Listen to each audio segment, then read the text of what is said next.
অনুরাগের ছোঁয়ার আগামী পর্বে আমরা দেখতে চলেছি সূর্য ও দীপা মিলে কৃষ্ণ ও রূপার বিয়ের কথা পাকা করতে যায় কৃষ্ণদের বাড়িতে, যেটা দেখে কুন্তলা ভীষণ অবাক হলেও তার কিছুই করার ছিল না। তাই কুন্তলা ও তার হাজবেন্ড রাজি হয়ে যায় তাদের বিয়েতে। তবে দীপা বলে ওঠে, গুরুদেব যখন এই বাসাতে আছে তাহলে এই বিয়েটা গুরুদেবের আশীর্বাদের মাধ্যমেই শুরু করা উচিত। যে কথা শুনে কুন্তলা বলে ওঠে, এটা সম্ভব না, কারণ গুরুদেব এখন কারো মুখ দেখছেন না।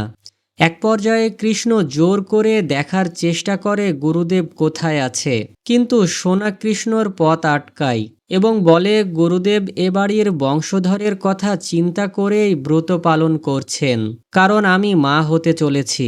সোনার মুখে এমন কথা শুনে সবাই অবাক হয়ে যায়। তবে সূর্য অনেক খুশি হয় সোনার মা হওয়ার কথাটা শুনে।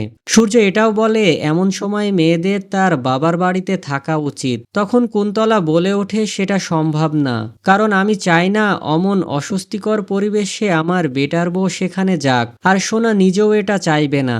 সোনাও কোনো উপায় না পেয়ে কুন্তলার কথা মতো সূর্যের সাথে সে বাড়িতে যেতে রাজি হয় না।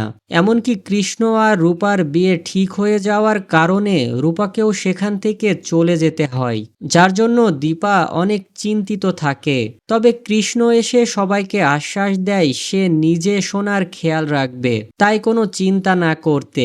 আর দীপা একটা প্ল্যান করে, সে এই বিয়ের মধ্যে গুরুদেবের আসল পরিচয় বের করে ছাড়বে। আর এখানে আজকের পর্বটি শেষ হয়ে যায়। তো বন্ধুরা, কেমন লাগলো অনুরাগের ছোঁয়ার আজকের পর্বটি তা কমেন্টের মাধ্যমে জানিও। আর ভিডিওটি ভালো লাগলে একটি লাইক দিয়ে আমাদের চ্যানেলটি সাবস্ক্রাইব করে রেখো।